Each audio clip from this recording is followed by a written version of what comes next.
Aujourd'hui,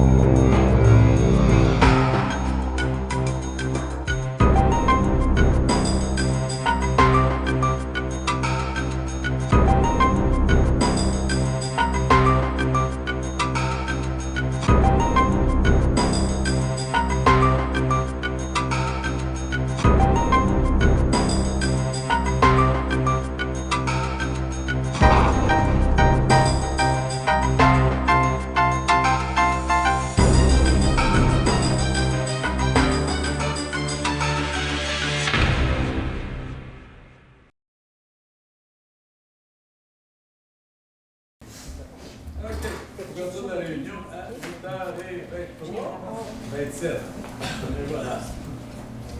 L'option d'ordre du jour. Je suis là.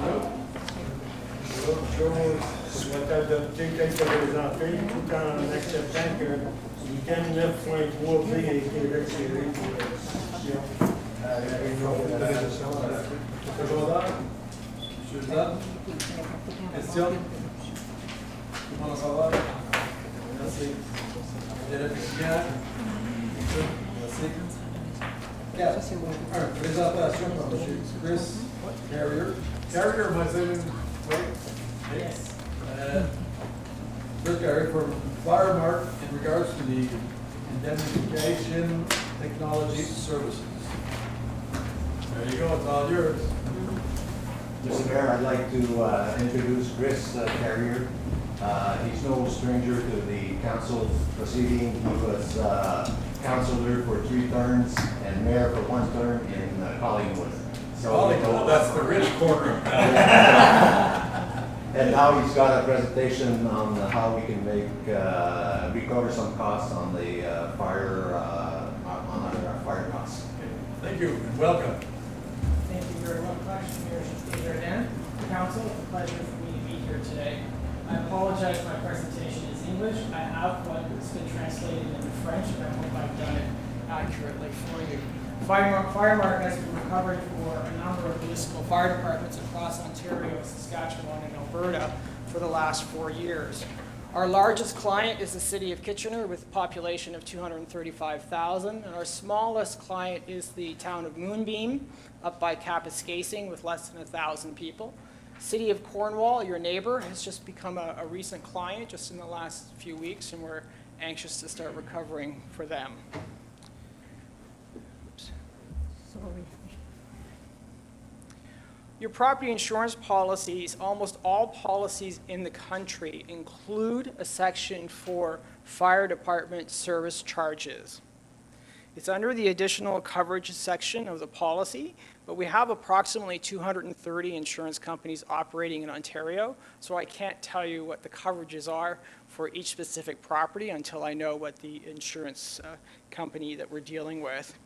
So under the additional coverages section, you'll see fire department service charges. Here we go. And in this contract, whoops, sorry. The key language for you to look at is that there's a $25,000 limit for the fire department recovery, and the liability of the insured is assumed by contract or agreement prior to the loss. What that essentially means, and I'll go through that in a little more detail, is that your user fee bylaw needs to have the cost recovery mechanism incorporated into it in order to recover those funds.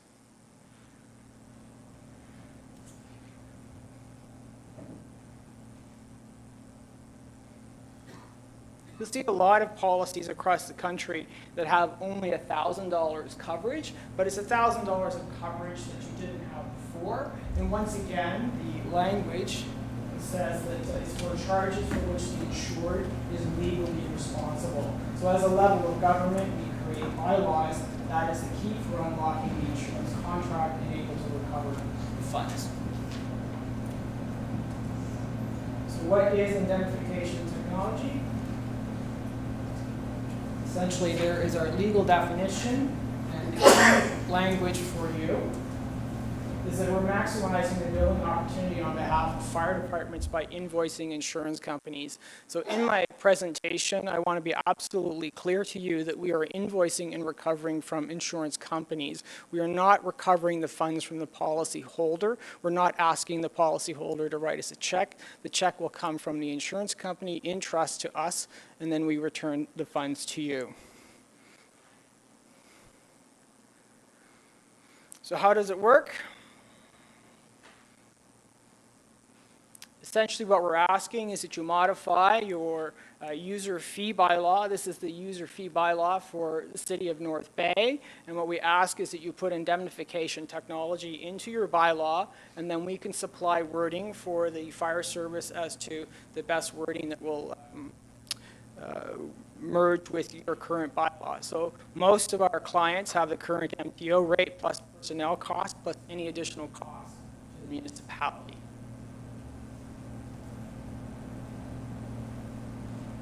So why is the bylaw required?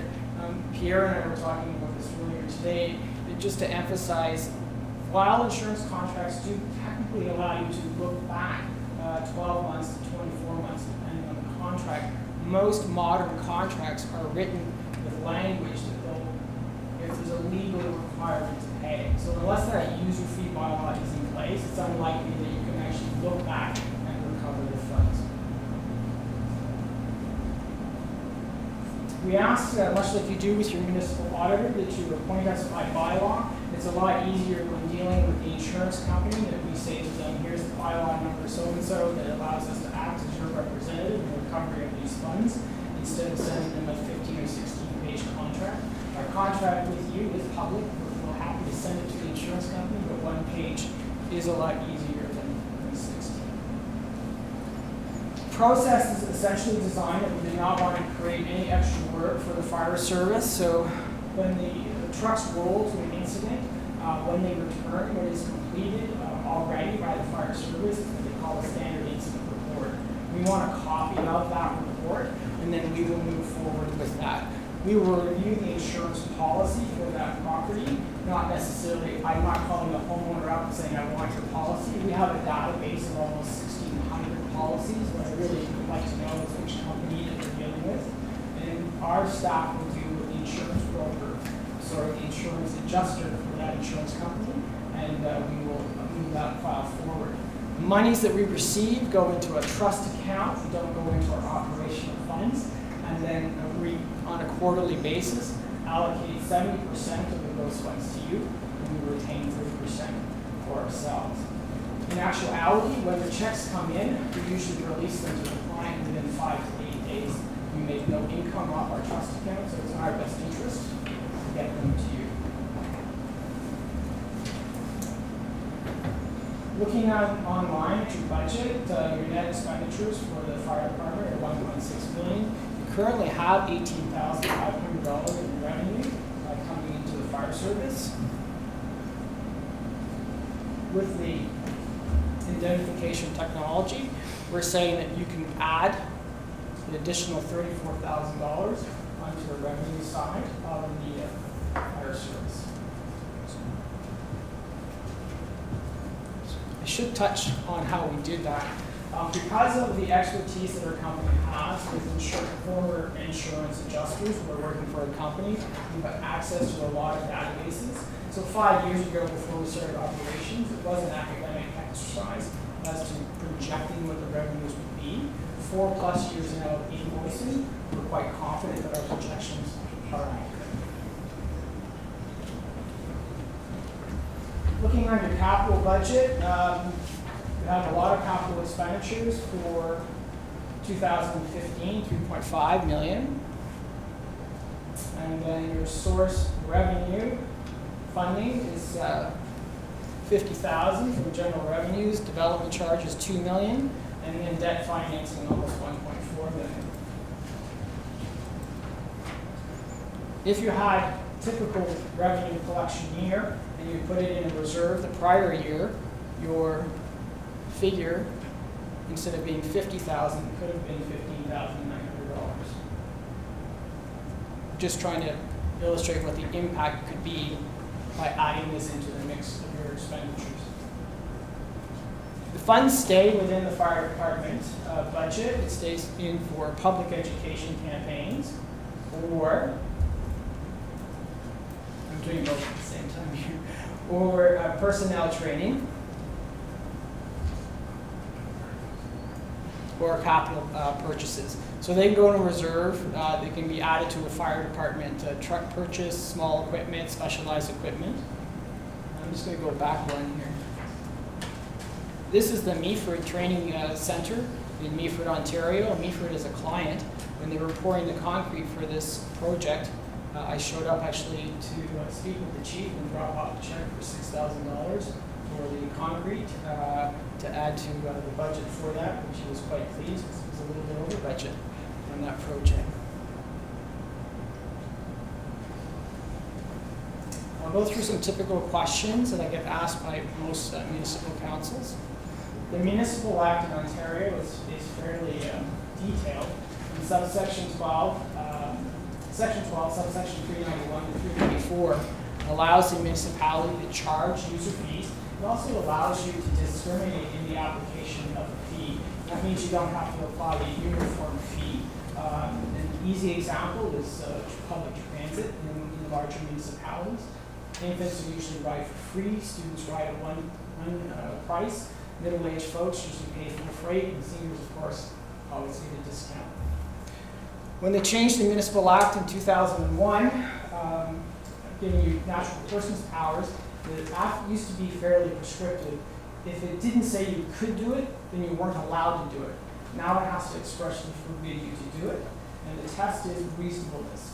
Is it reasonable for a municipality to pass an amendment to the user fee bylaw to recover the funds which property insurance policyholders are paying for that was part of the premium for the fire department?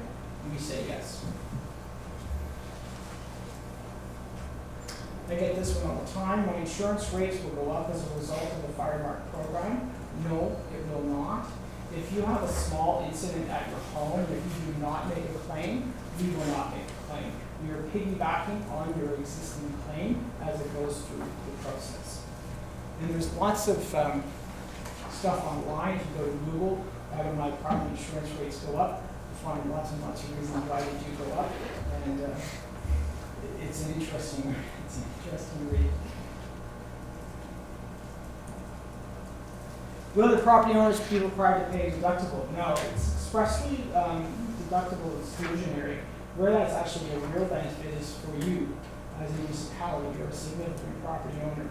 We have a client in Saskatchewan, North Battleford, Saskatchewan. They had a fire in their works department, a storage shed, and we called them up and said, "Have you settled your claim yet with JLT?" And they said no, and we said, "Great, submit the fire department bill because there's $100,000 for the fire department coverage within the municipality's own policy. So instead of recovering those funds from the property tax base, we recover it from their own insurance policy." Deductible exclusion. I pay taxes, right? Everybody pays taxes. So why should the fire department charge service fees? Most departments do charge some fees. What we're saying is this is not an extra fee. Property owners have purchased an insurance contract with their insurance company, and they're paying a premium as part of the premium payment for fire department service charges. We're asking the insurance industry to start paying out those expenses to municipalities, and with our expertise, we're actually making them pay the funds that they should have been paying in the past. Now that I've told you how to do it, what do we need you for? Why can't we just do it ourselves? We had a number of clients. You're not going to be the first potential client to ask that question. The town of Bradford, West Bloomberry, in 2012 asked that with their staff. And the staff recommendation was that with our expertise, that we do it. City of Oshawa, you may know some folks over in Oshawa, they have an in-house insurance adjusting department, and their own in-house staff recommended that we do it.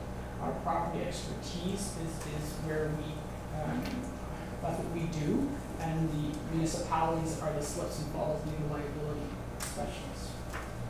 And then the City of North Bay also considered whether or not to do it in-house, and they recommended council that no, they don't have the staff expertise or staff resources to continue the claim process of calling back and following up on claims with insurance companies.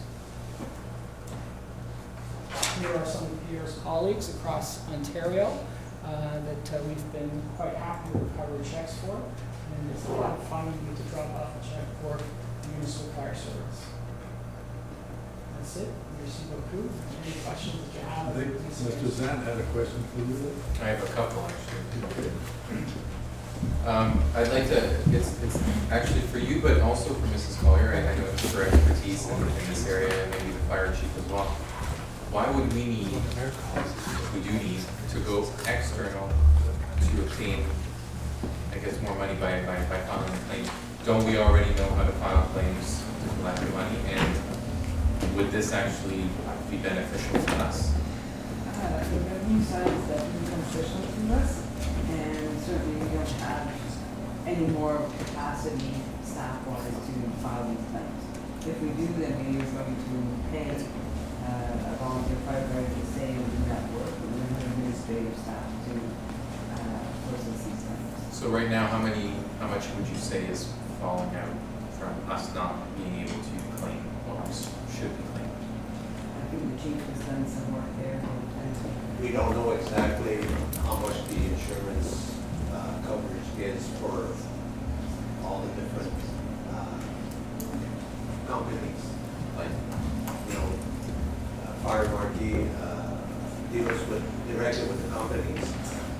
We don't have that expertise to know which company, who to call, what to call. You know, It kind of scares me that we don't have that expertise. I mean, this is what we do. Part of doing the fire part is billing. So I'm just wondering, If I may interject through the mayor to you, Councillor, it's not as simple as just invoicing. Because you're dealing with 230 different insurance companies, it's an insurance contract. You have to know and understand what the wordings of the various policies are. If you don't have a database of 1,600 policies where you can pull up the wording for insurance company A in subsection this, and look at the wordings of the contract and understand what is covered and what's not covered. Municipalities, as a former elected official myself, are very good at tracking costs. We do that part for you as well. But the interactions with the insurance industry, just because you send them an invoice, does not mean that they're going to pay. And there is the average recovery is 12 to 14 weeks. The shortest recovery has been 8 days.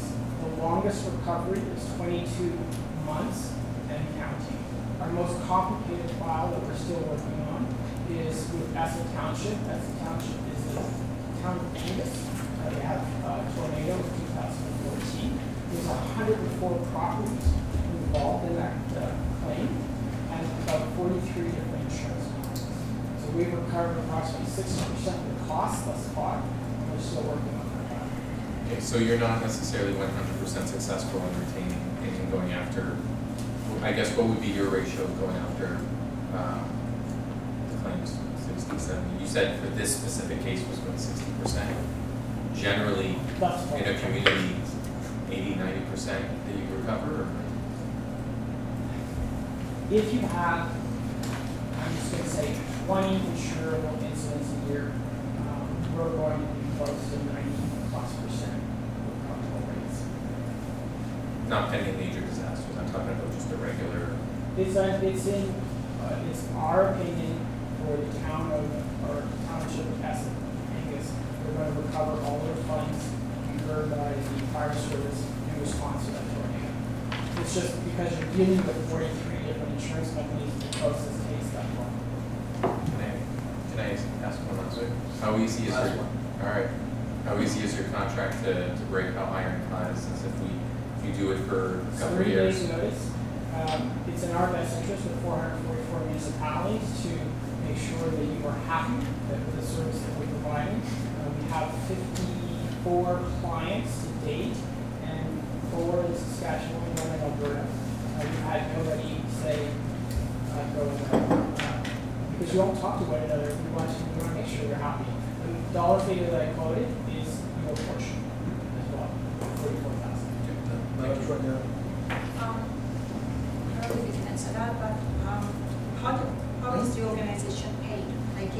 that you get a percentage of what we recover, or if the insurance is pretty good? If it's, let's say it's a $10,000 bill for the fire service, where there's $10,000 recoverable from the insurance contract, it may be a $25,000 bill altogether in the expenses. So $10,000 would come from the insurance company. We will retain 3, 7 would come to you. There's no annual and there's no minimum. Should have left. I guess if we can go back, I guess Mr. Sadurain, you must have done homework on this thing. Let's say in 2015, how many claims we could have recovered? 2015, Yeah, well, 2014, let's say, or 2014, we had $1.5 million of damages. And I can't. I'm not talking numbers, I'm just saying how many claims. Oh, probably around 15 to 20 claims.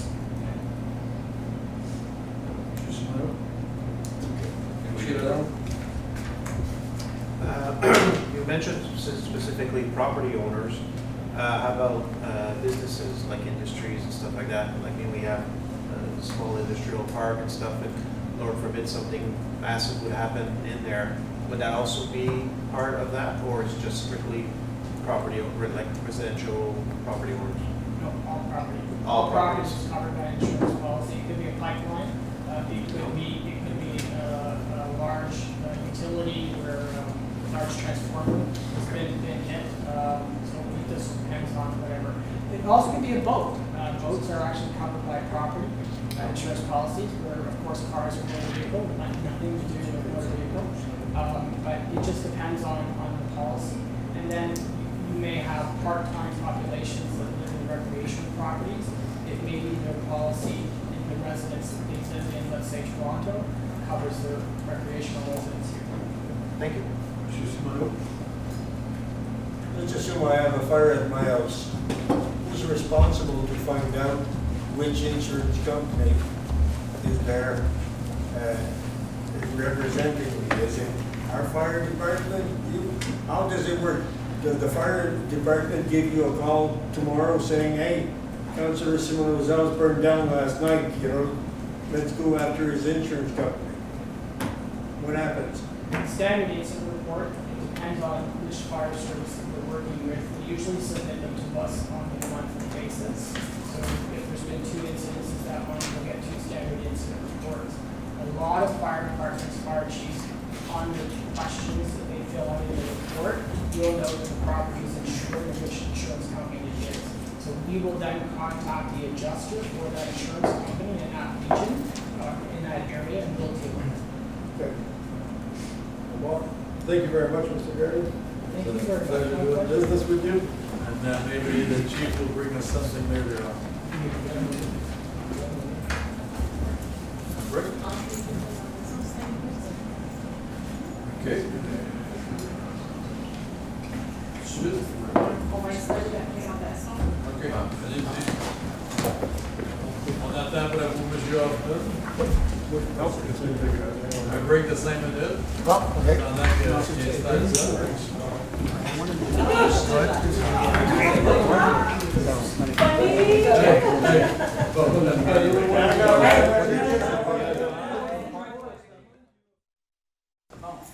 Ok, on a une présentation pour M. Carré-Hoffman. Quelque chose de très excitant. Je vais vous dire que c'est rare d'entendre ça.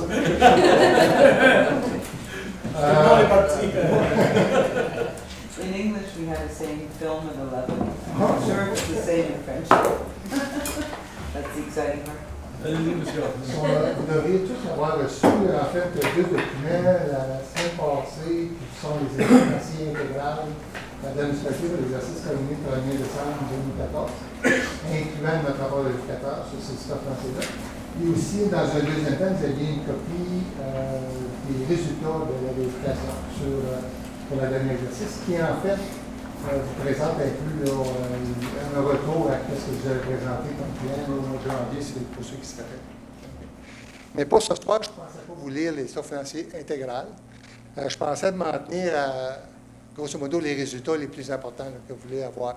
Je ne sais pas si vous êtes tous d'accord avec ça, mais c'est ce qu'on proposerait pour ce soir. Fait que c'est toujours pour le 31 décembre 2014. Donc, si on regarde au niveau de la municipalité, la première colonne qu'on vous présente, c'est la colonne qui avait été approuvée par le Conseil. Ça c'est le budget original, pas le budget révisé, mais bien le budget original approuvé par le Conseil pour 2014. Dans la colonne centre, les résultats réels. Et toujours pour faire une comparative, on présente l'année 2013. Fait que pour le dernier exercice, on parle de 33 926 000 de taxation totale. Fait à noter, de ce montant-là, ce n'est pas la totalité pour la municipalité nécessairement. Il y a la moitié du montant, soit 16 949 000, c'est pour les fins de conseil scolaire et pour les fins de comtés unis. Donc, ça laisse la municipalité pour ses propres fins 16 977 000. À ça, on vient rajouter les frais d'usager, 11 381 000 dans le dernier exercice. Comparativement au budget, il y a eu une variation comparativement au budget assez importante. Vous allez noter ça. C'est principalement dû au fait des éléments qui ont été accordés au niveau des estimés de revenus qu'on s'attendait à recevoir au début de l'exercice, puis aussi des frais d'usager. Donc, c'est principalement les variations. Si on continue des frais de transfert du gouvernement fédéral, on parle de 60 602. Principalement des programmes d'été qui ont été approuvés en cours d'exercice, ce qu'on n'a pas prévu au début du budget. La province d'Ontario, sensiblement, qu'est-ce qui avait été prévu au budget? 1 842 000, on parlait de 1 845 000. Ensuite de ça, vous avez les autres municipalités, des charges 1 772 000, comparativement à 2 378 000. Encore une fois, c'est des charges intermunicipales qui sont toujours dépendant du niveau d'avancement de certains travaux, de nature capitale. Donc, c'est principalement la variation avec ce qui a été prévu au budget. Les revenus d'intérêt pour le dernier exercice, 132 916, c'est sur les différents entreprises de la municipalité qui ont été réalisés. Ensuite de ça, on a les licences et permis, 99 000. Pénalités et intérêts sur taxes, 436 000, comparativement 385 000. Vous allez voir, il y a eu une tendance à la croissance au niveau des taxes à recevoir dans le dernier exercice. Nécessairement, ces taxes-là sont garanties, les rapports des intérêts. Donc, c'est principalement la raison de l'augmentation au niveau des pénalités des intérêts. Et finalement, d'autres divers revenus, divers sources pour un total de 1 400 000. Donc, en total, la municipalité avait cette distribution de 34 182 000 comme résultat. Ça va pour les revenus? Pour les dépenses, dans les sections des dépenses, on parle de 2 833 140 au niveau de l'administration générale, qui était sensiblement, qu'est-ce qui était prévu au budget, en fait, une économie d'environ 40 000 par rapport au budget. Protection des personnes et des biens, 7 164 000. Encore une fois, dans ce cas-là, il s'agit de projets qui n'ont pas été nécessairement allés d'avance. La portion financée par le Fonds de revenu n'a pas été de l'avance cette année. Donc, certains projets ont été pas complétés. C'est pour ça qu'on n'a pas autant, pour l'exercice courant, qu'il y a une variation de ce montant-là. De l'autre côté, au niveau du service de transport et service d'environnement, lorsque vous comparez au budget, on parle de 10 256 000 pour le service de transport et 5 957 000 pour l'environnement. Principalement, la raison de la différence, c'est l'amortissement. Quand la municipalité approuve son budget, on n'a pas le droit d'inclure l'amortissement de ses biens. Tandis que quand tu arrives au niveau des opérations, le gouvernement, le ministère des Affaires municipales vous oblige de reconnaître la dépréciation de la valeur de vos biens. Quand on parle des chemins, des égouts, et ainsi de suite. Donc, c'est pour ça qu'il y a une variation assez importante. Pour combien de temps? Quand sur le temps, j'imagine que vous n'êtes pas en mesure de taxer ces charges d'amortissement-là, vous n'êtes pas en mesure de mettre dans le budget. Donc, c'est ça, on fait suivre des règles. Donc, c'est pour ça qu'il faut faire attention lorsqu'on compare le budget avec le réel. Services sociaux à la famille, 5,2 millions. Services récréatifs et culturels, 4 515 000. Encore une fois, l'impact au niveau de l'amortissement entre les deux pour un thème de variation. Finalement, urbanisme et mise en valeur du territoire pour 657 000. Donc, total de dépenses, 36 386 000. Donc, une utilisation de ressources de 2 204 000 dans le dernier exercice. And then we need to consider the other operation related to capital project. For instance, a supplementary grant that you receive from the province of Ontario directly related to those capital projects, $143,251. And then we have another further amount of $2,412,000, which is mainly, and why we had budgeted $11,227,000. It's quite a few projects for capital was to pay by development charge. But it's simply the fact that those projects did not actually went ahead last year. So that's why we simply postponed those users fund. So basically, we did not use them in the last year, and it's still available. We'll see it later on in the balance sheet that are still available to use for 2015.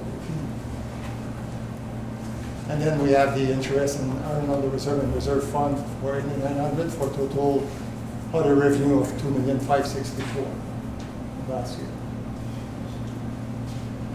Donc, ça laissait la municipalité pour l'exercice courant avec une augmentation de ressources de 350 000. Il faut faire attention, ce n'est pas un surplus d'opération. C'est vraiment une augmentation de l'avoir. Donc, pas un surplus d'opération qui amène l'avoir de la municipalité de 129 millions 661 à 130 millions 21. Donc, inutile de vous mentionner que ça comprend les immobilisations de la municipalité, la valeur comptable de ces immobilisations-là. Comment expliquer le 359, la variation, au niveau de ça comprend plusieurs augmentations de surplus ou d'utilisation de surplus, en commençant par vos réserves. Si vous regardez les réserves de fonds de roulement, la première est passée de 552 à 545 000. On voit une utilisation de 5 000 dans l'exercice. Dans l'eau, il y a une augmentation de vos réserves. Donc, vous avez mis de côté un montant supplémentaire d'environ 60 000 $, ou 50 000 $ en fait, pour apporter la réserve à 1 626 000 en fin d'exercice. Pour les services d'égouts sanitaires, vous avez encore une fois, vous augmentez vos réserves de 370 000 $. Pour l'année, 1 910 000 en fin d'exercice. Au niveau de la gestion de déchets, encore une fois, vous avez augmenté vos réserves pour le passer de 455 000 à 592 000. Et dans le fonds général, de 1 530 000 à 2 049 000, encore une fois, des réserves. Maintenant, il faut faire attention. Il y a certaines augmentations de ces élèves-là résultent directement de vos décisions durant l'exercice. Mais ça reflète tantôt, M. Kio va vous présenter un rapport. Que dans la fin d'exercice, certains de ces projets-là, vous avez taxé en fonction que le projet n'était pas arrivé. Il suffit qu'il n'ait pas été effectué. Le conseil doit approuver et de mettre ces montants-là de côté pour dire on va l'utiliser pour la prochaine lorsque le projet va arriver. Parce qu'il est juste retardé des fois, c'est même pas 6 mois. Donc, c'est une bonne partie de l'augmentation des réserves. On se rattacher à la rapport que M. Kio va vous présenter tantôt. Pour les fonds réserves, le fonds de réserve pour les services d'inspection des bâtiments a passé de 29 000 à 41 000 et pour les routes de 151 000 à 476 000. Pour ceux qui se rappellent de ma présentation que je vous ai faite au mois de janvier, la différence entre une réserve et un fonds réserve, vous savez que les fonds réserve, c'est créé par là et que ces fonds-là doivent être ségrégés des fonds normaux municipalités qui rapportent des intérêts directement. Et la municipalité est aussi en mesure, parce que là, c'est que ces fonds-là de côté, est en mesure d'emprunter quand même ces réserves-là, donc avec son propre banque. Donc, c'est une bonne pratique d'avoir ces fonds réserves-là de côté. Finalement, pour un total de réserves de 7 millions et fonds réserves de 7 245 316 en fin d'exercice. Now, if we go to the next section, which provides you with the investment municipality within its own capital assets. So in total, we have under 23,776,000. Quite a big number. Actually, we see all the invested into your infrastructure since the inception of the municipality, some of which has been already depreciated, but a good portion of which is left to be depreciated. So you have a detail on Schedule 3 of your financial statement of those capital assets. Finalement, la prochaine section, la section que vous attendiez probablement tous, savoir au niveau, quand tu sais un surplus ou un déficit qu'on a fait à la municipalité. En fait, la municipalité a fini avec un déficit de 12 238. Donc, c'est indicatif que vous avez la direction est en mesure d'opérer, malgré tous les changements qu'il y a eu dans l'année d'exercice, à l'intérieur de son budget, avec un léger déficit de 12 238 dans la fin d'exercice. Fait noter que durant l'exercice, vous aviez en début d'exercice un surplus de 693 000 à votre disposition. Parce que quand vous avez approuvé le budget, quand le budget a été approuvé l'année passée, c'est toujours basé sur zéro. Comme cette année, vous avez approuvé votre budget basé sur un départ de zéro. Donc l'année passée, vous aviez un surplus en main de 693 000 à être utilisé. Et suite à certaines résolutions qui ont été amenées par votre administratrice, vous avez utilisé par certaines fins ces fonds-là pour des projets spécifiques que vous avez approuvés en cours d'année. Donc, ces sommes-là ont été utilisées. Vous débutez l'exercice courant avec un léger retard de 12 000. C'est les bonnes nouvelles, je pense, compte tenu des circonstances pour la municipalité, pour le budget de l'année courante, parce que vous aviez prévu zéro. Vous êtes à 12 000 sur un budget de l'ordre de 130 de ce ordre-là. C'est assez proche comme résultat. Si on continue au niveau des surplus ou déficits, les services de bibliothèque, 40 160 de surplus, comparativement à 76 000 qu'il y avait en début d'exercice. Pour les services d'adduction d'eau, on avait 282 000 accumulés, maintenant que le surplus de l'année on est rendu à 540 000, et les services d'environnement passé de 446 à 660 000. Tantôt, je vous parlais qu'il y a des montants que la municipalité s'autofinance.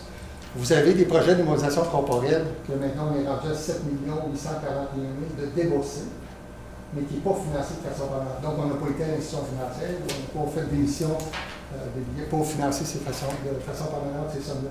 Donc, on le finance en même soit notre ligne de crédit, mais la majorité du temps, ce n'est pas la ligne de crédit. Vous avez vos réserves, fonds réserves. Donc, vous économisez ça, mais là, probablement cette année, la direction va arriver avec une résolution au conseil pour dire, bien là, il faut trouver du financement permanent. C'est pour ça qu'on appelle ça du montant non financé en fin d'exercice. Même chose pour la dette interne. Je vous mentionnais qu'on s'emprunte à l'interne. Donc, un fonds emprunte à un autre fonds, mais c'est toujours à l'intérieur même de la municipalité. On parle d'un emprunt interfonds. d'1 205 000. Graduellement, ça diminue, ce fonds-là. On avait commencé quand dans les 3 millions, quelque chose comme ça. On baisse au fur et à mesure chaque année. Les avantages sociaux futurs aux employés. Tantôt, on vous présentait dans le bilan un passif attaché aux avantages sociaux des employés. Ça, c'est qu'est-ce que ça coûterait à la municipalité, évidemment, que l'ensemble des employés quitteraient le 31 décembre 2014.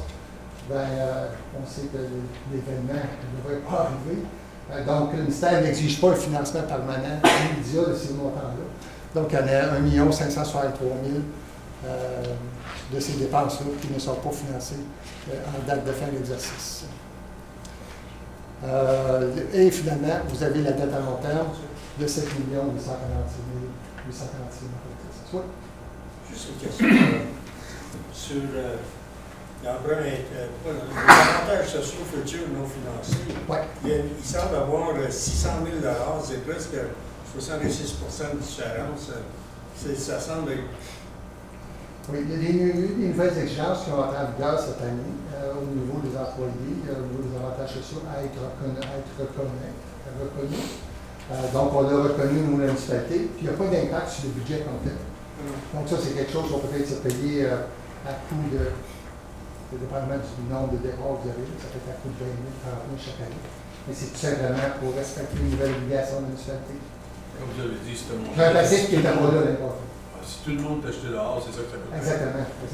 Donc, mais c'est quelque chose qu'au fur et à mesure, ça va se renouveler. Une chose qui est bien importante, là, cette année, vous avez une réglementation qui est qui est faite en sorte que vous devez reconnaître ce nouveau passif-là.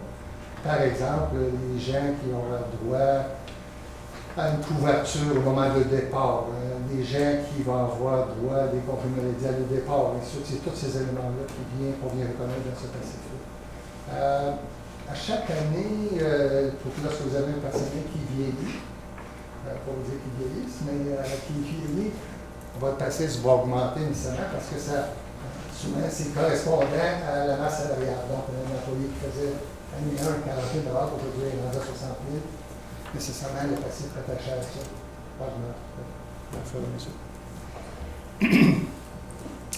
Donc, le total de surplus, tantôt que je vous parlais, qu'il y a eu une augmentation de ressources de 359 000, que je disais, c'est pas de surplus, c'est vraiment l'augmentation du 129 661 à 130 000. Donc, on peut voir que l'avoir de la municipalité a augmenté de 359 000. Et c'est vraiment l'augmentation de chacun de ces éléments qui comprend votre fonds d'opération, le fonds de roulement et aussi vos réserves et fonds réserves. Donc, c'est vraiment ça l'histoire de l'année. Donc, vous avez amélioré votre position dans le dernier exercice. Et vous débutez, je pense, avec un budget qui, vous avez quand même vos challenges en termes de budget, c'est évident, mais au moins vous n'avez pas le rajout d'un déficit à débuter, énorme à débuter de l'exercice courant. Ça va pour l'opération? Si oui, Quelqu'un qui a des questions, si vous avez des questions, je peux pas le temps. Vous Vous pouvez poser à aussi, je sais pas, c'est vous. Au fur et à mesure, c'est le président. Vous avez indiqué pour les garderies les dépenses, mais vous n'avez pas indiqué les revenus dans la section revenus. Alors, c'est parce que C'est regroupé avec les frais c'est d'usagers. regroupé avec les autres. C'est pour ça que tantôt, je parlais au niveau des frais d'usagers, il y avait un montant assez important de la variation. C'est parce que le montant prévu était pas mal plus bas que ce qui les montants réels, n'étaient pas mal plus bas que ce qui a été prévu en termes de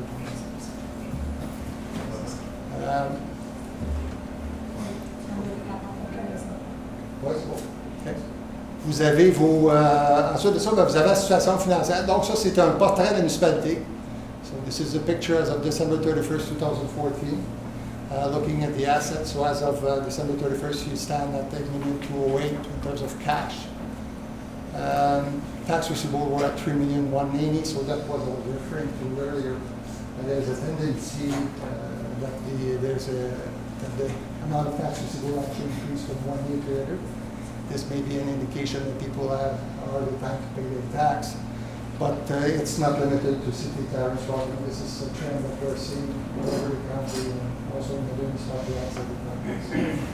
But I think all in all, I think the municipality has a good grasp on having those tax receivable, so we still have to keep our effort to make the collection as soon as possible of those taxes. Les comptes à recevoir étaient à 2 714 000. Le gros montant, la variation, c'est l'année passée, vous aviez un projet majeur de capital et financier, un projet d'infrastructure qu'on n'avait pas reçu. Donc, c'est la principale raison de la variation. Les frais d'usager à recevoir, sensiblement la même chose que l'année passée, 1 123 000. Puis les débiteurs à long terme, c'est 8 40 qui comprennent les emprunts interfaits. Au niveau des passifs, créditeurs charges à payer, 8 748 000. Ça va un peu avec le recevable. On avait les projets d'infrastructure, encore une fois, qu'on n'avait pas payé, on attendait la subvention ensuite, c'est pour ça qu'on a baissé cette année. Les autres passifs à 2 155 000. Les frais, les revenus reportés, ça comprend nos development charges. Ça, c'est toutes les sommes qu'on a de côté. Là, on présentait comme une réserve, mais à ce temps, c'est présenté plutôt comme les passifs, parce que vous devez utiliser des fonds spécifiques. C'est pour ça qu'on présente comme passif. 6 250 000, puis finalement, votre tête à long terme, 21 238 000. Ça, c'est avant nécessairement l'émission de la dette qui aurait probablement avoir lieu cette année de 7,8 ou 8 millions, qu'est-ce que la direction va mettre comme dette en fin d'exercice. Pour se retrouver avec tantôt les 130 millions, on a le total des actifs qu'on a présenté, net de dépréciation, 145 millions, pour le surplus accumulé de 130 millions qu'on avait avec l'avoine. Ça a été ici donc, c'est sensiblement notre projet, notre présentation de l'état financier en termes de chiffres. Je ne vais pas vous ennuyer tout le détail de ça, mais vous avez une copie intégrale des états financiers dans vos mains. À ça, on a annexé notre rapport de 4 heures qu'on vous indique que notre revue, c'est ça financier présent fidèlement la situation financière de la municipalité en date du 31 décembre. Et à ça, vous avez un document qui cite comme résultat d'audit. Qu'est-ce qu'on fait pour ceux qui se rappellent quand je vous ai présenté le client, on vous a indiqué quelques travaux qu'on effectuerait exactement en termes de vérification. Et encore une fois, je n'en fais pas la lecture ce soir, ça a quand même plusieurs pages. On reprend chacun de ces éléments-là, on vous indique les résultats qu'on a obtenus. Donc, ça vous donne, auparavant, c'est quelque chose qu'on ne présentait pas, mais on trouve que le gouvernement du conseil, c'est indicatif. Ils l'ont fait, c'est que c'est des résultats aussi. Vous avez des questions, vous n'imaginez pas sur le document. Si je regarde dans la page 3, Gary, je regarde dans les revenus usage fees surtout. On a eu 918 000 moins que prévu, que budgété. Ensuite, je regarde dans la colonne des revenus totaux, il y a 1 291 000 de revenus de moins que prévu.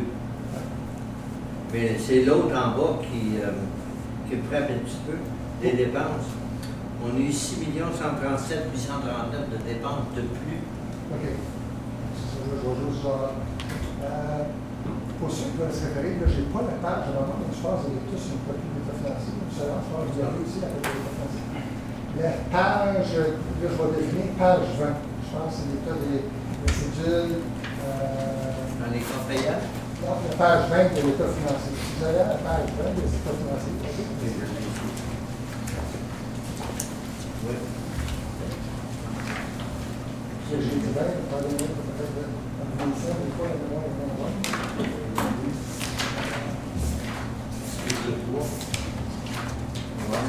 C'est une 3. En fait, c'est la page, c'est le 1, la page 18. C'est là, 18. Ouais. Fait que si vous regardez là-dedans, tantôt, je faisais référence à l'amortissement. Moi, ça, je me demandais quand je commençais. Fait que si vous allez dans le document annexe, tout le monde a ça, la page 18, vous avez la démonstration. Si vous allez comme dans le deuxième paragraphe, avec le titre amortissement. C'est la page 52 de votre paquet. C'est ça. OK.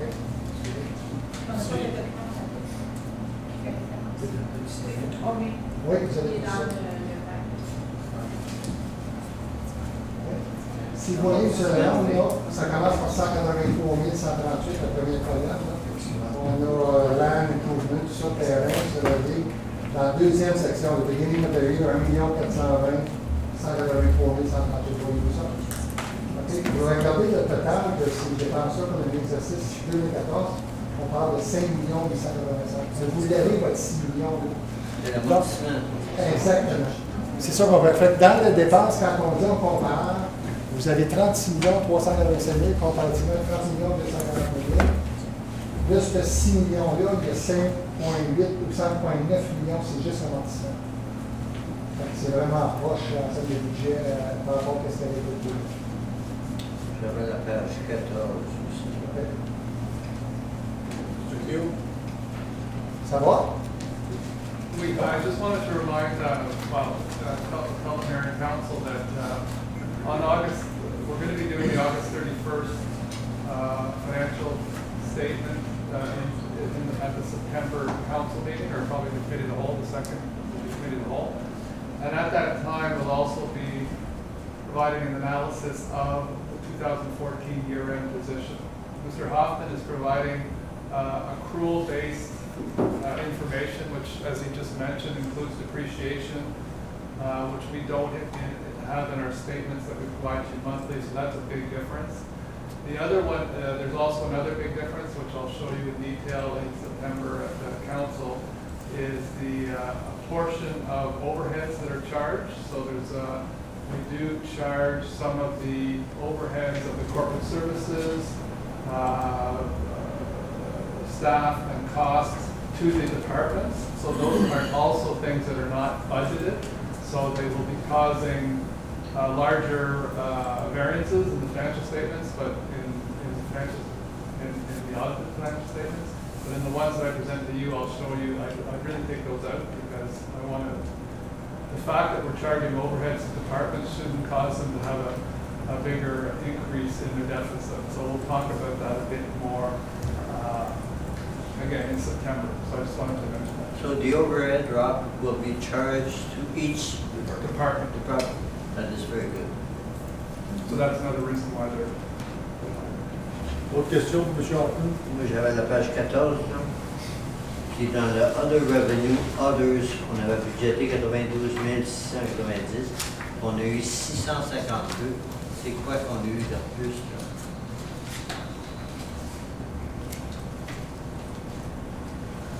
« 152 000. C'est dans la formule de présentation, encore une fois, si si je ne me trompe pas, sur nos services de la garderie, qu'on a présenté, qu'on avait ça dans les arènes et usufruits. Ça a été changé pour être présenté dans les autres revenus. Donc, c'est Donc, d'accord c'est avec juste le mode de le use présentation qui a été changé dans la fin de l'exercice. C'est d'accord avec le use fees, là. Non. Vous aviez, dans le budget, vous l'aviez dans les usufruits. Dans le budget pour Mme Charnier, qu'est-ce qu'elle demandait. Puis dans les autres, vous avez les autres revenus. Mais les autres montants, je n'ai pas le détail. Je ne sais pas si Mme Beau, vous avez gravé, je n'ai pas gravé avec moi pour voir exactement comparer un par un avec le budget. Mais je pourrais vous fournir cette information-là, monsieur.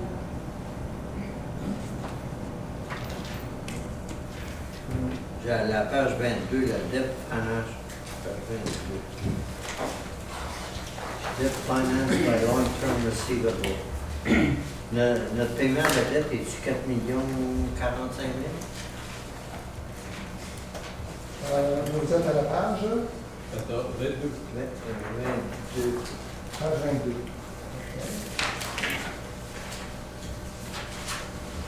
La dernière ligne en bas. 4 milliards. Debt finance par l'automne, ça, c'est tout simplement, non, si vous regardez, à la fin de l'exercice, si vous regardez le statement of operation, le total de 36 millions, on fait simplement la répartition du 36 millions sur les excédents accumulés, qui inclut les montants, parce que là, vous avez un surplus d'équité de 36 millions, on dit un de ces montants-là, si vous avez un montant à recevoir de 4 millions 45 pour la dette interne. Il y avait rien qu'un autre, monsieur le maire. Puis l'annexe 1.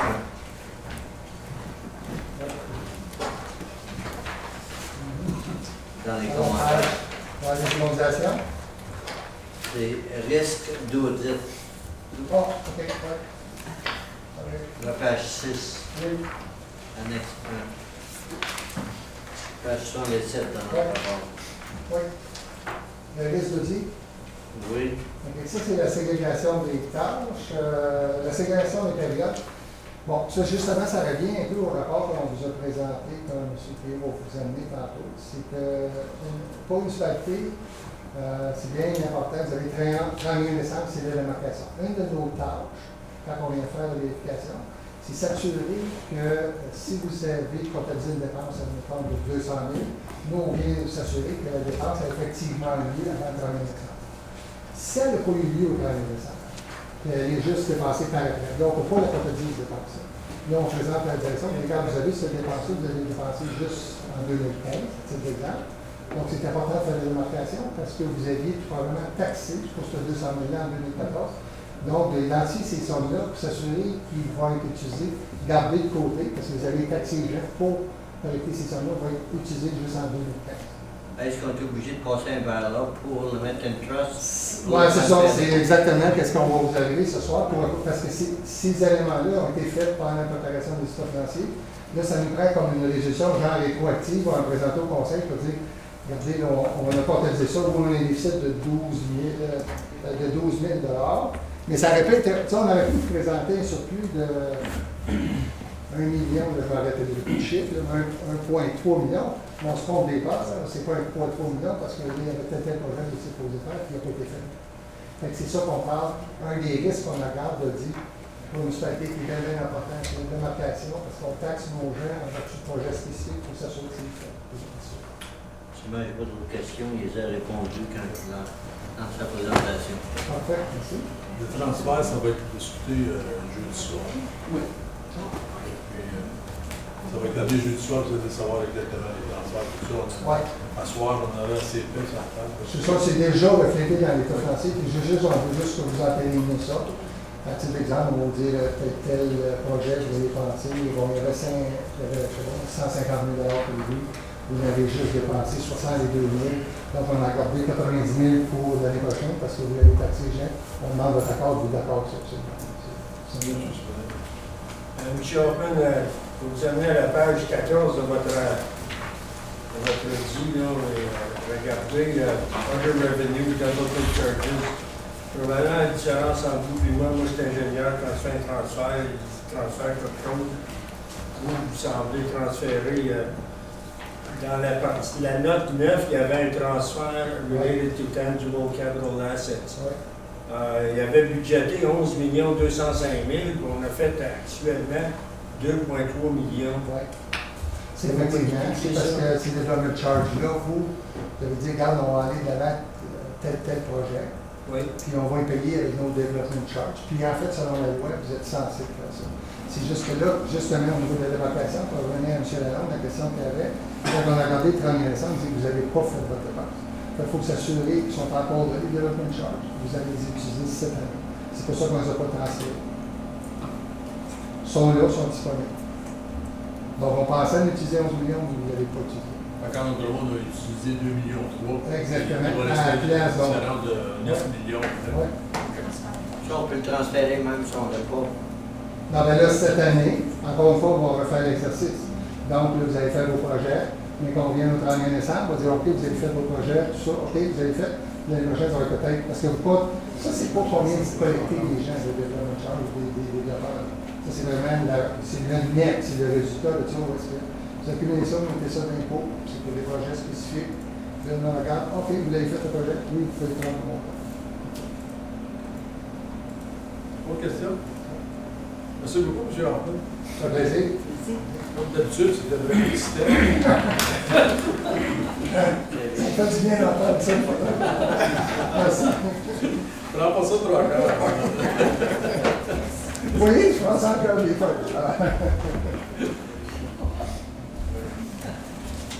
Numéro 5.1. Date datée du 31 juillet 2015 du village de Havelock-Belmont au sujet de la vente des gros 1. Je propose que la lettre soit reçue et déposée en filière. M. Robert, mon avocat, Mme Simon. 5.2. Lettre datée du 11 août 2015. Les résidents de la rue Fagot ont demandé l'abattage d'un club uni situé sur le terrain de la cité. Vous voyez, ça a été signé par plusieurs résidents. Un membre de cette dame-là sur la voiture. C'est quoi que c'est sur le terrain de la ville? Moi, je recommande que ce soit un expert qui a le droit si vraiment pour s'occuper. Ben, eux autres, ils disent qu'il faut couper parce qu'on fait des déchets. C'est pas parce que l'arbre est mort. J'aurais aimé ça que mes voisins coupent les arbres aussi, hein, On va envoyer ça à la réglementation, madame? Qui sont Collier, les le autres? tree, pour l'environnement. l'environnement. Which apartment should there be? The part of the tree cutting the Fagot Street. So you want to send it? It's supposed to be on property of the city. I thought we were finished I'm with still trees. having so but- much fun with my numbers, okay? Okay, so the cutting of the tree on our property on Highway. Yeah. Who should read it? Madame, Yeah, okay, so Mr. Sino. well, we've got it here. No, we're saying, Well, you know we're what- taking care of the Saying- cutting. Who's the Oh, partner? infrastructure. There you go. Mr. Dark, you've got another little project on your hand. Here you felt left aside that, well, we're giving you a little bit He of. was hoping you wouldn't go there. I told you I'd send it back to you tonight. Finalement, je propose qu'on demande à notre ingénieur d'aller vérifier. Ben, avec l'infrastructure, je vais vérifier ça, voir qu'est-ce qu'il y a. Ouais. That's one of my roads we did not visit. We forgot. We probably could have cut it that day. OK. 6.1, motion présentée par le conseiller Yvon Simoneau au sujet du stationnement pour le côté sud du pouvoir de Parc Lambert. Monsieur, Je présente le nom de monsieur Grivard, qui est probablement en avion ou en temps quelque part avec l'avion des touristes. Donc, il soit réservé que le conseil municipal manage le service de la réglementation à préparer un rapport au sujet du stationnement du côté sud du boulevard Dr. c'est le vote. C'est bon. Ah, monsieur Damon, tu veux ou monsieur Damon? Non, le montant. Est-ce qu'on peut savoir pourquoi? Ouais, c'est ça. Ça va revenir la semaine prochaine? Oui, c'est C'est quoi le tien? Ben, je pense que ça va prendre plus que 2 semaines à faire L'optique, c'est que lorsque les gens, dans la série de condos construits par Vento stationnent, puis les gens qui stationnent de l'autre côté de la rue du côté sud, ça commence à être serré un peu dans la rue transectante pour le circulant des villes. C'est ça que Non stationnement sur un côté. sur le côté sud et non sur le côté nord, notamment des magasins. Monsieur le maire, on parle d'abord de Saint-Jean à Sterling, C'est ça. pas la rue Non, complète. c'est là, Sterling. De Saint-Jean. Vous avez écrit ça, M. Rivard? C'est noté. C'est bon, d'accord. Donc, c'est ça, je voulais juste savoir le point, c'est ça. C'est ça, ça commence Est-ce que vous ajouté dans la résolution que c'est le terme Oui. J'ai vu certainement ça. C'est Saint-Jean à Sterling. C'est bon? Voilà. Monsieur Levert, 9.1. Que le comité plénier reçoit et dépose en filière le rapport du département de l'infrastructure et des GNU concernant le programme stratégique de recouvrement. Excusez. Ouais, il est 17. Période de questions.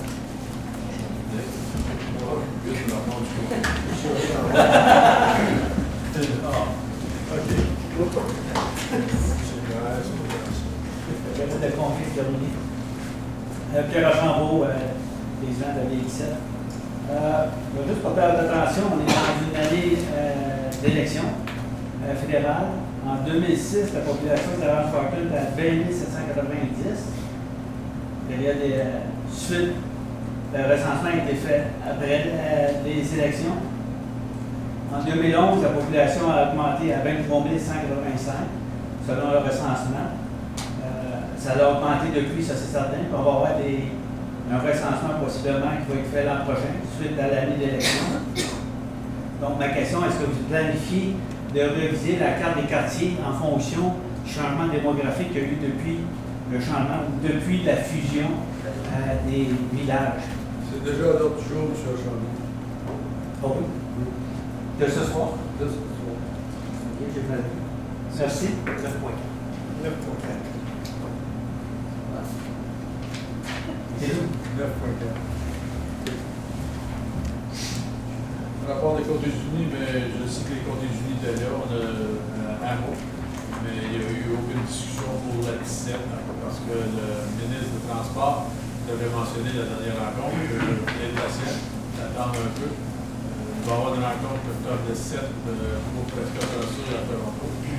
Si rien étant parlé à ce temps-là, on a l'intention de rencontrer toutes les municipalités, de l'amener au ministre lui-même pour savoir si quelque chose grouille un peu ou s'il y a rien qui grouille. Et puis, je pense que pour le chemin Rossoul, tout va de l'avant, comme c'est là pour l'instant. Alors, par de ça, je vois que tout le monde se prépare pour le Lawing Match qui s'en vient au mois de septembre. Le comté va être là, la municipalité va être là, Mme Chartrand s'en occupe. On ne fait pas le job de ça. À part ça. Je vais poser une question par rapport à ça. Vous vous souvenez, il y avait la gravière qui est entre le trottoir et le chantier. Est-ce que finalement, c'est ça, je vais être certaine que ça va être fait parce que M. Roussel avait dit que, maybe I should say in English, because what happens is they're doing, the counties are doing Russell Road right now, they'll be resurfacing it. And there's an area where there's asphalt and there's gravel and there's a sidewalk. And in order for the counties to do the whole street, the whole width of the street, the city was supposed to put a storm sewer,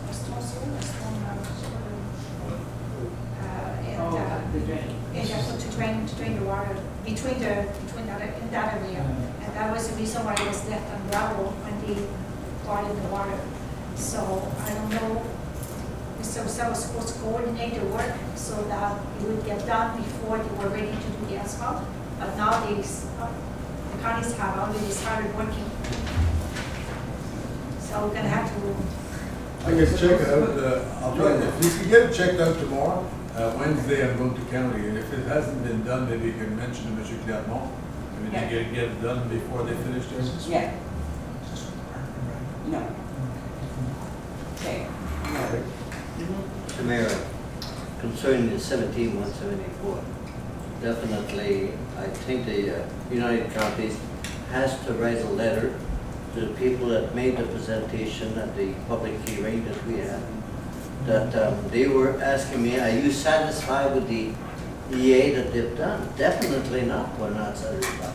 It's only good for 2031. So the EA is obsolete for us for 2031. The EA is good for 5 years.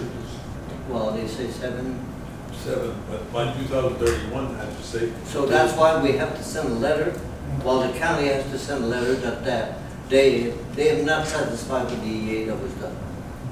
Well, I think it was mentioned to the minister that this study would be expired, not good, just like the last one they made, which it's expired also, cannot be used.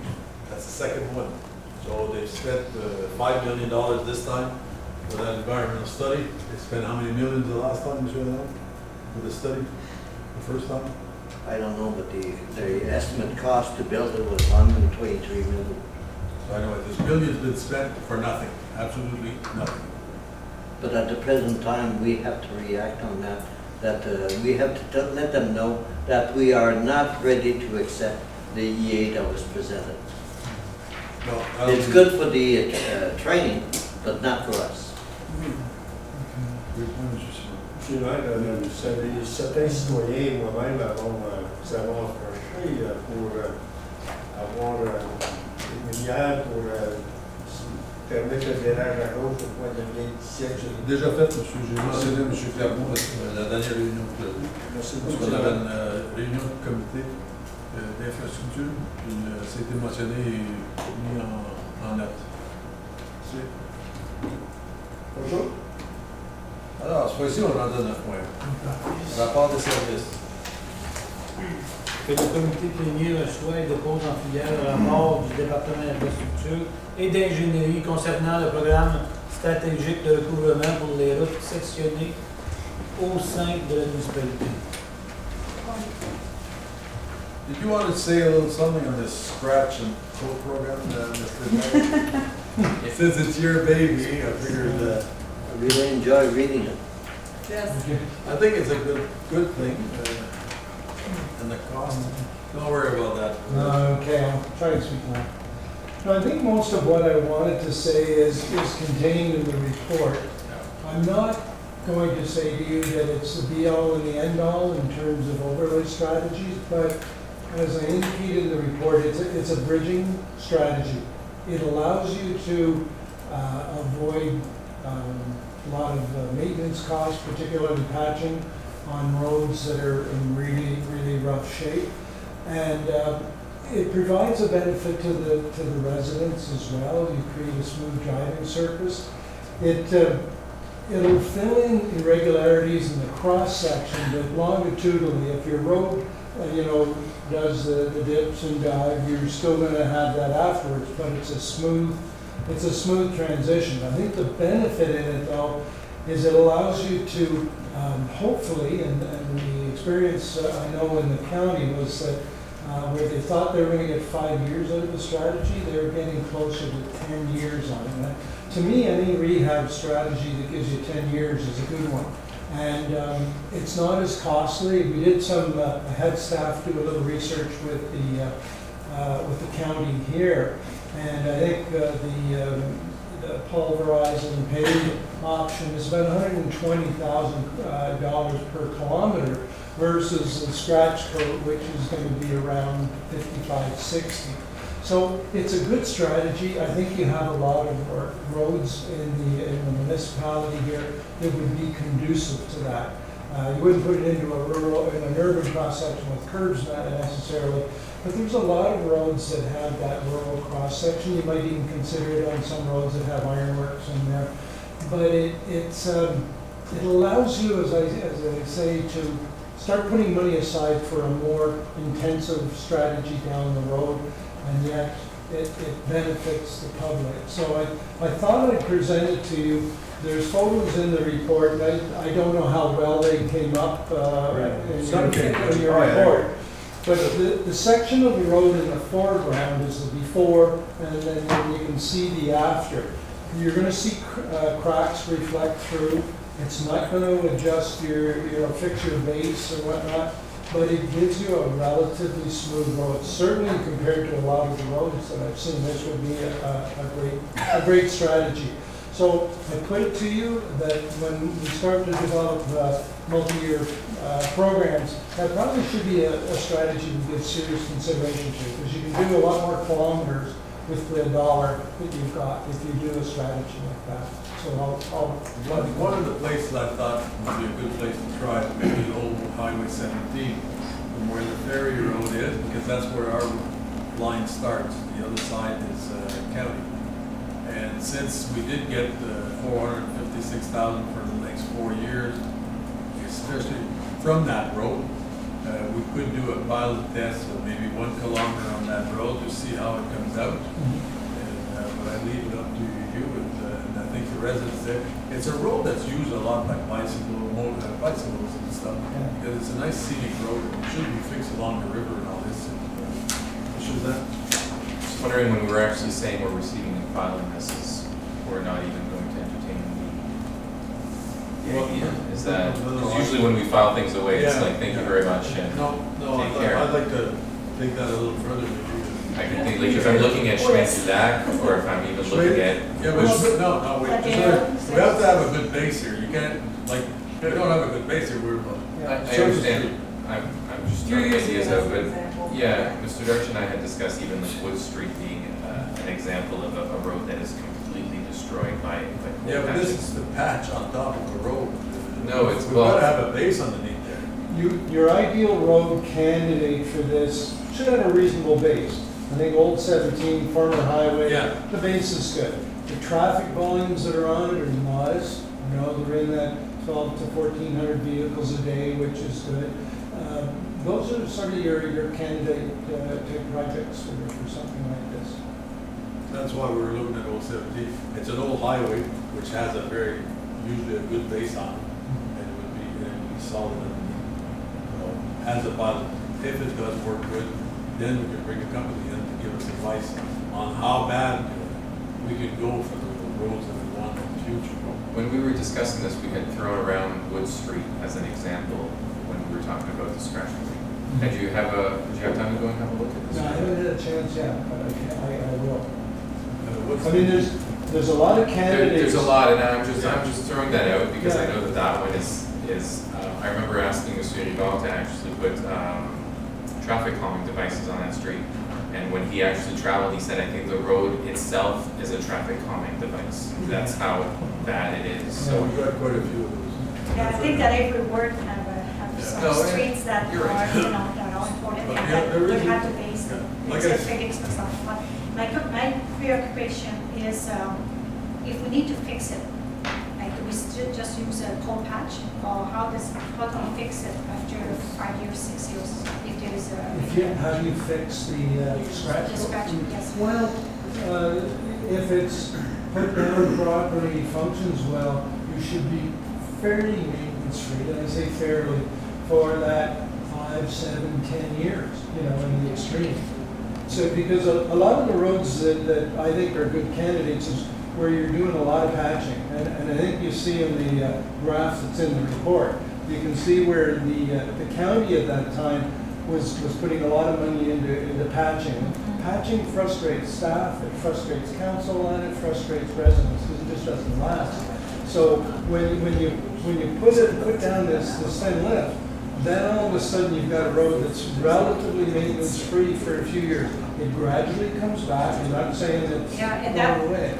Okay, so let's say that it lasts about 10 years, and then during that time you implement a program that we can do a rotation, so that eventually we don't get to the point where the road is not, the road needs a cold patch. Sure. So can we, after some of the roads, if they become more used or by bigger trucks, eventually the growth of the city, can we just put a coat of asphalt, or we need to remove that surface and then?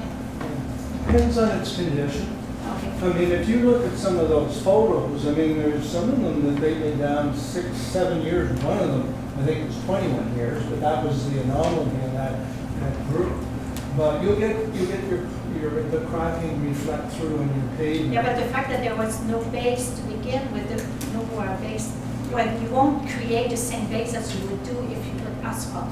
So because you put the scratch coat on it, after 10 years, do we need to redo the base, or could we just put asphalt? You might be able to, if you want a reasonable base to begin with. I think there's some candidate roads that I've had discussions with members of council on, the base is up and down, you know, with your spray freeze thaw cycles. I would not recommend those as a candidate. When you've got a fairly solid base, put it down. But if it goes, say, 8 years, you may, I mean, I guess in the extreme, you put another scratch coat on it, and you go another 8 years again. You know, it's hard for me to answer that question, but I always think if you can, you know, the residents are more than happy if you get a 10-year cycle, 10-year cycle out of a strategy. Because I just don't think the municipality is in the financial position to afford the more intensive strategies like, you know, reconstruction for sure. You know, you're going to spend 5 times the amount of this strategy. And even some of the others, your shaving, pave, and pulverizing, they're a lot more expensive. Yeah, but if we don't do a lot, though, if you just do it 1 kilometers, they're gonna charge us way more than if we do No, more I kilometers. think if we were asking, this was Miller or Cornwall Gravel that's doing this. I think we're. If we were going to go Yeah, ahead to and do do a a pilot, pilot what I would recommend to council here is we have one of our contractors that is actually doing our surface treatment project. We ended up, as you may recall, we pared that back fairly significantly. So we don't have the luxury of time now to go through a normal tendering process on this.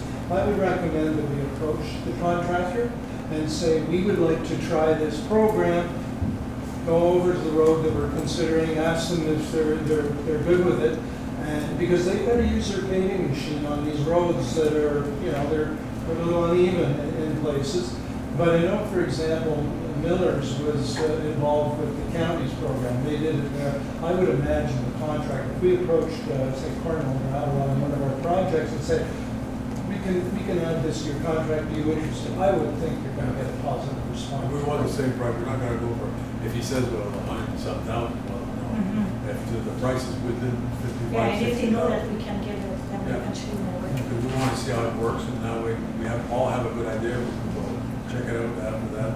And maybe what would be good too is to demonstrate how much we would be saving over that 10-period year, you know, like not having to. Because it's only when the report said 1 1/4 to 1 1/2. It's a very thin lift at the crown.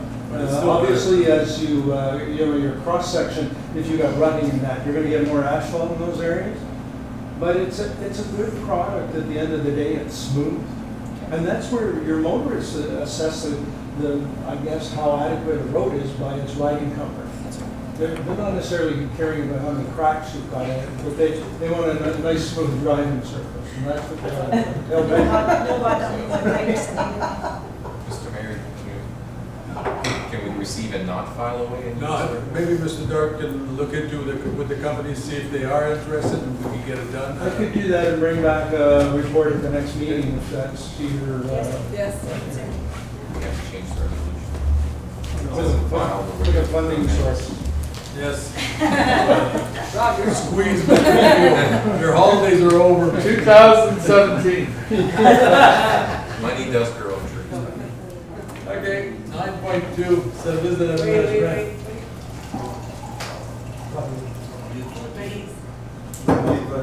Comment ça va? Merci. Yes. I have an answer to Councillor Shanio's inquiry. So the work that was to be done on Russell Road, that was an installation of a catch basin, and the work has been done. And it will be paved over by our contractor within the next 2 weeks. Mr. Dalmau? That would be Mr. I Dalmau. have no idea. Which is the one doing our patch. I've got the answer. Say thank you. I did. Okay. 9.2, service d'aménagement. Monsieur Lalonde, Junior. D'habitude, c'est M. Lefebvre. Le code Grenelle, Il y a une suite Ah, oui, je t'appelle, c'est correct. Demande de modification au règlement de zonage numéro 2006-3, Madame Anne Simard, 1660 rue Chély. Le comité plénier recommande au conseil municipal d'adopter un règlement modifiant le règlement de zonage N 2006-3 pour changer la catégorie de zonage de la propriété de zone résidentielle urbaine de première densité générale R1 à zone résidentielle urbaine de première densité générale, exception X, R1X, tel que recommandé au rapport ANE 1566R. Bon, M. Lalonde. Question? Tout le monde en faveur? Merci. Regardez la suivante. Oui, je comprends tout à fait. Porte et fenêtre sur le centre communautaire de Beauvais. Que le comité plénier recommande au conseil municipal d'accorder le contrat à Victory Glass Commerce au montant de 39 781 excluant la TPS pour le remplacement des portes et fenêtres au centre communautaire de Beauvais et que le comité plénier recommande au conseil municipal d'adopter le règlement 2013-111 et un règlement pour autoriser la directrice des services communautaires à signer l'entente entre la cité de Clarence-Franklin et Victory Glass Commerce tel que recommandé. Secondaire. Mme Simard. Question? Oui.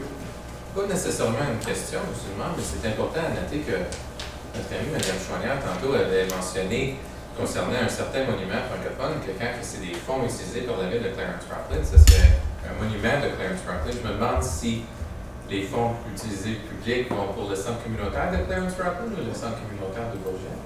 La différence ici, c'est que là, on parle d'un édifice qui est à un certain endroit. Mais quand on parle de la francophonie, c'est qu'on identifie la francophonie de la municipalité. Le centre communautaire est communautaire, c'est pour la municipalité aussi. Mais chacun des villages a un centre communautaire. Zorkan a un centre communautaire, Cheney Oui, ça devrait tout être des centres communautaires. Non, mais c'est juste que tantôt on parlait de concept de la C'est juste pour dire aussi que certaines personnes qui vivent dans le secteur de Rockland, on dirait qu'il faut tout changer pour devenir Clarence-Rockland, mais les petits villages comme l'aréna de Clarence Creek, le centre communautaire de Saint-Pascal, le centre communautaire de Bourget, ont le droit de garder leur nom de village, mais Rockland, on dirait qu'il faut toujours changer tous les noms. C'était juste une observation. C'est parce qu'un, on parle d'un immeuble, parce que l'autre, on parle de la francophonie. On parle d'un monument. On parle d'un monument. On continue, M. Brown. C'est juste un point. Merci. Secondaire. Tout le monde en faveur? Oui. Merci. Le point 3 est enlevé. Le point 3C. Franck Deschamps. Monsieur Lalonde, laissez aller avec ça, c'est un de vos comités. Que le comité plénier recommande au conseil municipal d'accorder le contrat à Landrock Excavation au montant de 28 490. C'est pas le même. J'en ai un autre semblable. Que le comité plénier recommande au conseil municipal d'adopter le règlement 2015-113 étant un règlement pour autoriser la directrice des services communautaires à signer l'entente entre la cité de Clarence-Rockland et Landrock Excavation Inc., tel que recommandé. Secondaire, M. Zan. Question? Tout le monde en faveur? Merci. Madame Simard, le 9.4, révision des limites de quartier et de la composition du conseil. Pierre Perrault. That the committee of the will acknowledges receipt and files report 2015-23 regarding the ward boundary review and council composition. M. Secondaire, M. Lalonde. Question? Tout le monde en faveur? Question? Juste une observation, Mme Ouellette. Est-ce que l'administration va proposer des changements ou c'est juste une révision qui est faite à tous les 4 ans ou à tous les... Monsieur le maire, tout ce que je fais, je vous apporte l'information. Je vous donne un petit peu une idée de qu'est-ce que la loi municipale nous réglemente à ce sujet-là. Il y a des dates à respecter, il y a des processus à entreprendre. Donc, c'est important que vous ayez l'information pour vous y référer.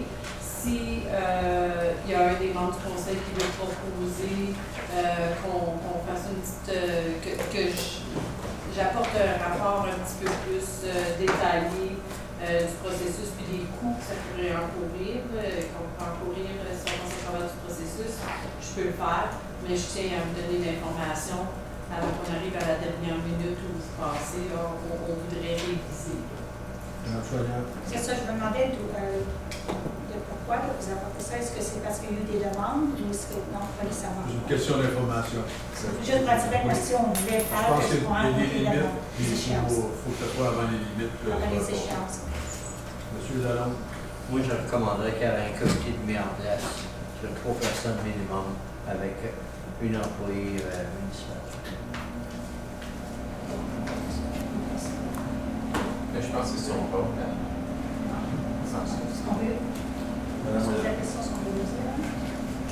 Si je peux juste aller un petit peu plus en détail, si on veut réviser la composition du conseil, il y a une discussion que vous avez besoin d'avoir pour dire on a besoin de plus de membres, moins de membres.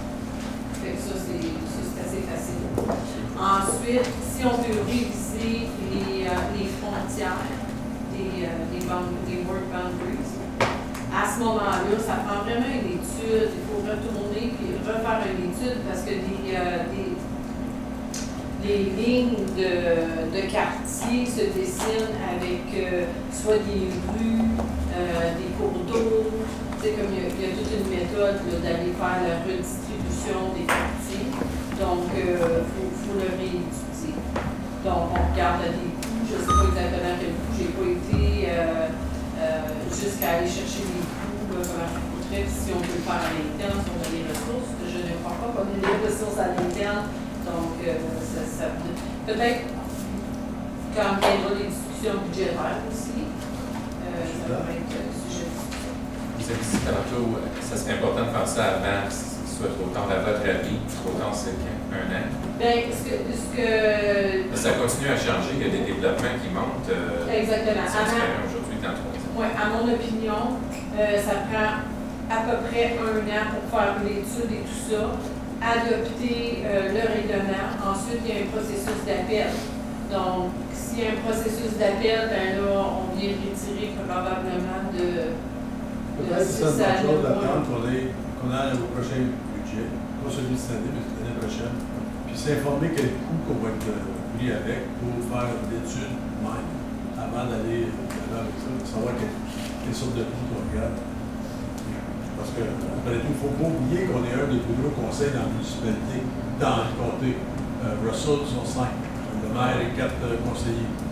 Tandis qu'ici, on est 8 et un maire. C'est encore. Ça peut-être d'avoir une idée de nos municipalités avoisinantes pour voir comment est-ce que j'assume que ces chiffres-là pourraient être disponibles au niveau de Alfred Plantagenet, Russell, Castleman. Juste vous donner l'idée de comment est-ce qu'on se situe là-dedans, entre Je sais qu'on est un des plus gros conseils. Oui, mais on a la plus grosse population aussi. C'est ça. Moi, je veux voir la représentative. Comment est-ce que les conseillers, comment est-ce qu'on représente nos On citoyens? peut aller chercher l'information pour ça, de savoir combien de conseillers, maires qui sont dans d'autres municipalités. Je pense que la question qu'il faut se poser, c'est est-ce que c'est un besoin de modifier? Parce qu'il faut quand même le prendre l'effet que c'est séparé, les villages sont séparés un des autres, un de l'autre. Est-ce que c'est vraiment. Je pense que moi, il faut juste regarder le quartier 3 et le quartier 4. Ceux qui vont et convaincre dans le secteur de la Maurice. La plupart des gens, je pense qu'il y a bien des employés de Tête-de-Ville qui savent pas quel conseiller dans quel secteur. Moi-même, il faut que je regarde la carte en entreprise pour une photo parce qu'on fait. Mais c'est pas tout pareil. Tu regardes dans le quartier de Saint-Pascal, on parle de la rivière, on s'en va jusqu'à Russell Road, et on fait des chemins couleurs. On partage des chemins. Moi, c'est plus facile. Là, bien plus bien. Mais c'est que là, tu fais un côté, l'autre, le conseiller fait l'autre côté. C'est quand même assez facile aussi. Mais je pense aussi que. Vous nous avez donné un rapport combien de conseillers et maires que vous avez fait de municipalité du comté, puis de là, on regardera avec les I just wanted to thank Director Kehoe and Director Bigard for the in-office vacation for this evening. as originally we did not have a I meeting thought scheduled. the for holidays this were week. finished, Mr. Keel. It's been off for 6 months.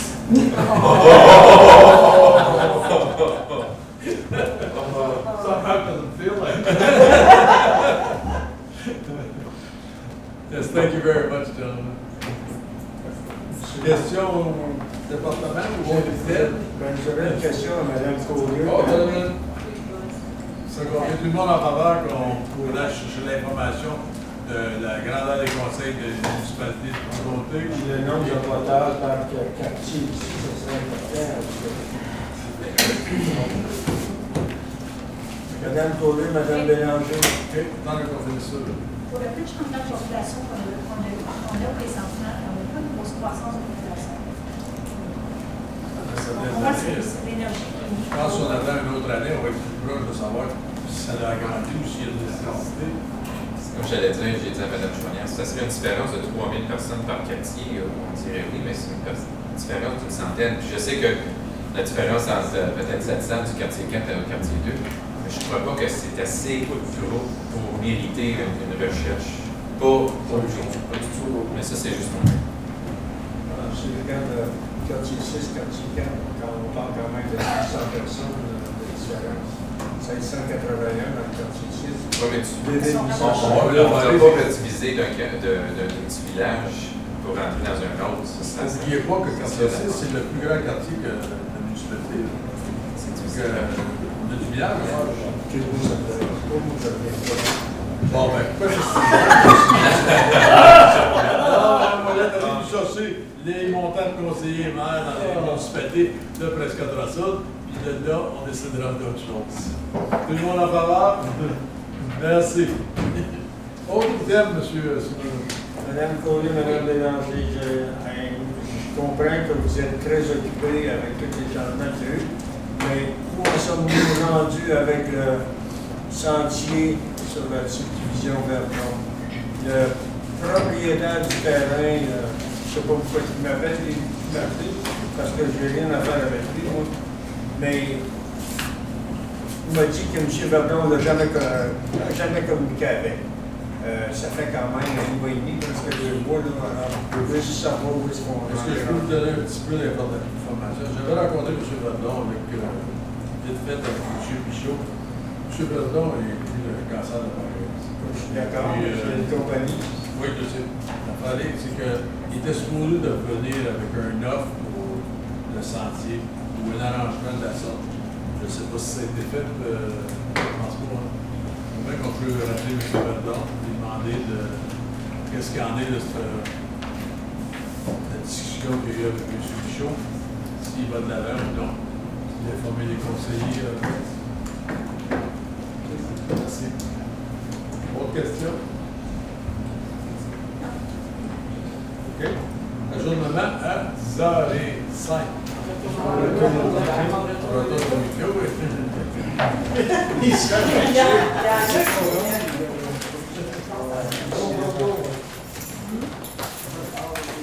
Alors, merci tout le monde de la télévision.